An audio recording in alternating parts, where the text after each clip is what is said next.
Assalamualaikum warahmatullahi wabarakatuh. Ini saya Muhammad Rajili. Saya akan menjelaskan terkait inductively coupled plasma atau ICP. ICP itu apa sih? Ini merupakan sebuah alat yang digunakan untuk analisis kimia, di mana kita dapat menentukan konsentrasi unsur dalam suatu sampel. Itu digunakan dalam kombinasi dengan spektrometri massa atau disebut EMS atau spektrometri emisi optik atau ICP-OES. Masing-masing ada ICP-MS dan ICP-OES. Selanjutnya, prinsip kerja dari ICP ini sendiri miriplah dengan AHN, yakni memanaskan sampel atau membakar sampel. Nah, sini sampel itu menggunakan medan elektromagnetik oleh induktor. Plasma yang tinggi itu sampai ribuan derajat Celcius, menyebabkan sampel itu mengalami peluruhan atomik. Dan ada detektor khusus yang digunakan untuk mengukur intensitas cahaya ya, massa unsur yang dihasilkan, sehingga dari hal tersebut dapat menentukan nih konsentrasi masing-masing.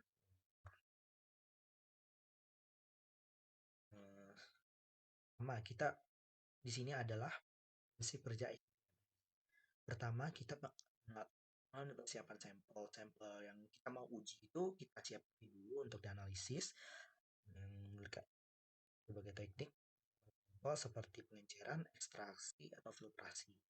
Kemudian dimasukkan ke dalam instrumen ICP-MS. Pembagian plasma berpasangan. Sampel itu dibuat menjadi aerosol dan dimasukkan ke dalam plasma argon oleh obor plasma yang digabungkan secara induktif. Obor yang dihasilkan itu menghasilkan plasma suhu tinggi dengan menggunakan energi frekuensi radio, sehingga listriknya itu terinduksi. Nah, plasma ini suhunya itu sekitar 6.000 sampai 10.000 Kelvin. Selanjutnya, ionisasi dan eksitasi dalam plasma itu ini menyebabkan atom dalam sampel mengalami proses ionisasi dan eksitasi. Selanjutnya, elektron dari kulit terluar atom keluar dengan energi yang lebih tinggi atau dihilangkan seluruhnya, sehingga menghasilkan pembentukan ion. Selanjutnya ada pemisahan massa, ion-ion dari plasma yang sudah diekstraksi spektrometer massa. Nah, di dalam spektrometer massa ini sendiri, kombinasi medan listrik dan magnet akan digunakan untuk memisahkan ion berdasarkan rasio massa terhadap muatannya. Proses pemisahan ini dicapai menggunakan penganalisis massa seperti penganalisis quadrupole, sektor magnetik, atau time of flight. Selanjutnya, ion-ionnya itu dideteksi. Ion-ion yang sudah dipisah tadi dideteksi oleh detektor ion yang mengukur kelimpahannya, sehingga jenis detektor yang paling umum itu digunakan dalam ICP-MS adalah detektor cair Faraday yang mengukur arus ion. Jenis detektor lainnya seperti pengganda elektron atau detektor ion ke foton digunakan dalam konfigurasi untuk akuisisi dan analisis data. Sinyal ion yang udah dideteksi dan itu nantinya dikumpulkan sehingga diproses oleh sistem instrumen. Selanjutnya mengubah arus ion tadi menjadi data digital, menghasilkan spektrum massa. Spektrum massa ini akan menampilkan intensitas ion pada nilai M per Z yang berbeda. Informasi tentang komposisi unsur dan konsentrasi analit yang ada dalam sampel. Selanjutnya di sini ada prinsip ICP-OES. ICP-OES atau inductively coupled emission spectrometry ini adalah teknik analisis kimia yang menggunakan plasma induktif untuk menghasilkan emisi cahaya dari unsur-unsur dalam sampel. Nah, teknik ini biasanya itu digunakan untuk menentukan konsentrasi unsur juga ya.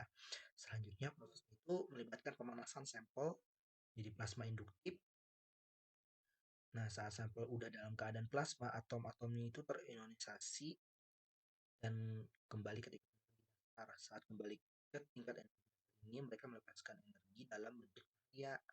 Nah, prinsip ICPOS ini bekerja dengan cara menarik atom atau ion menggunakan plasma argon. Selanjutnya, intensitas cahaya dipancarkan ketika elektron dalam atom atau ion kembali ke keadaan dasar atau keadaan energi yang lebih rendah, itu intensitasnya itu diukur. Nah, selanjutnya konsentrasi unsur tertentu dalam suatu larutan itu dihitung hingga berdasarkan grafik kalibrasi. Nah, selanjutnya untuk ICBM itu banyak banyak digunakan dalam pemantauan dan analisis lingkungan. Selanjutnya ada aplikasi, ada geologi dan pertambangan, seperti misalkan ya, untuk karakteristik batuan, biji mineral dan sampel biologi. Selanjutnya untuk pangan dan pertanian biasanya itu untuk menganalisis keamanan pangan dan pertanian dan produk pangan seperti tanaman dan pakan ternak. Nah, ini juga membantu mengukur apakah ada kontaminan dalam pangan dan produk pertanian tersebut. Selanjutnya ada aplikasi farmasi dan klinis. Ini membantu untuk pengendalian mutu ya, dan menganalisis bagaimana formulasi obat itu udah tepat atau belum, apakah mengotor dan yang mungkin dapat berakibat kepada kualitas obat tersebut.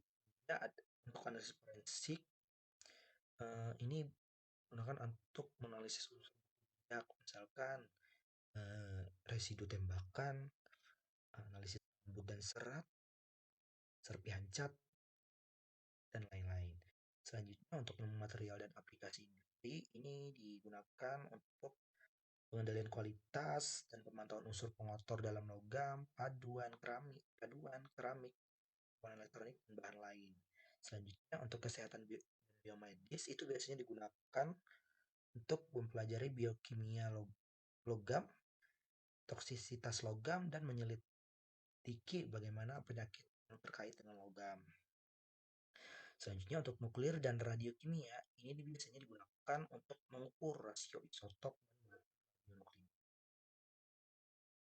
Nah, untuk ICPU ACE itu biasanya digunakan dalam analisis air minum, yaitu mengukur konsentrasi elemen dalam air minum, apakah ada kontaminasi dengan logam berat seperti limbah, kadmium, atau arsenik. Selanjutnya untuk pemantauan pencemaran lingkungan, yakni sampel air, tanah, atau udara untuk monitor bagaimana tingkat pencemaran oleh logam-logam berbahaya misalkan. Selanjutnya untuk pertambangan, ini bisa menentukan kandungan logam berharga seperti emas, perak, dan tembaga. Untuk analisis makanan biasanya untuk mengukur kandungan mineral dalam makanan. Nah, selanjutnya untuk kimia dan farmasi biasanya digunakan untuk menganalisis sampel farmasi, mana kandungan logam jejak dalam obat-obatan atau bahan kimia lain. Selanjutnya untuk analisis tanah dan pertanian, biasanya itu membantu menentukan kandungan unsur hara dalam tanah yang mempengaruhi pertumbuhan tanaman. Nah, ini juga nantinya bisa membantu mengelola tanah dan memilih yang lebih tepat. Ini merupakan contoh analisis isotop Fe dan Z menggunakan dalam metode ICP-MS ini. Pelarutan sampel batuan atau paduan-paduan logam hanya itu kan sulit dan memungkinkan adanya kehilangan unsur analit yang disebabkan pelarutan yang disebabkan oleh pelarutan yang tidak sempurna, sehingga terjadilah penguapan. Kan di situ ada unsur Ga, misalkan unsur GAS. Untuk menghindari daripada kontaminasi tersebut, reaksi dan pelarut air itu harus memiliki kemurnian yang tinggi. Pelarut asam seperti HNO3 dan HCl itu harus dimurnikan. Selanjutnya, umumnya itu air dan HNO3 adalah sebagai sumber Ba dan Pb. Sedangkan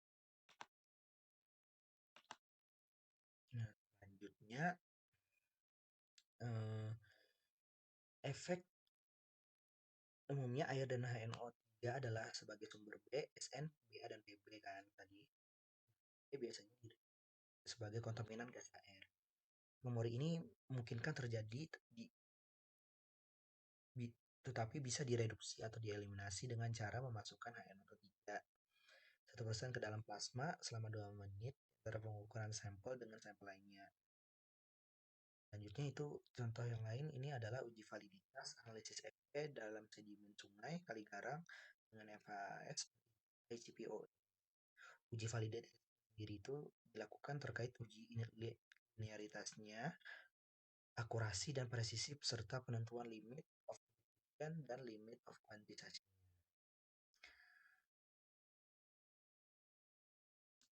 Nah, selanjutnya dalam ICOS sendiri kan prinsipnya itu kan sama dengan AS ya.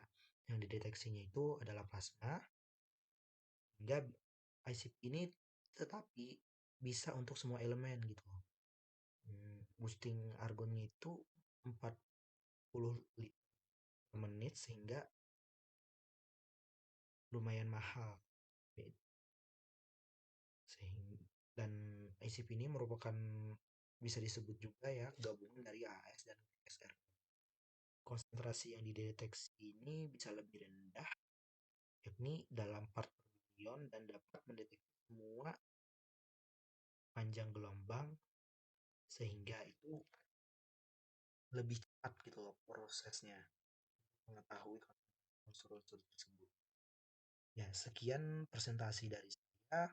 Assalamualaikum warahmatullahi wabarakatuh.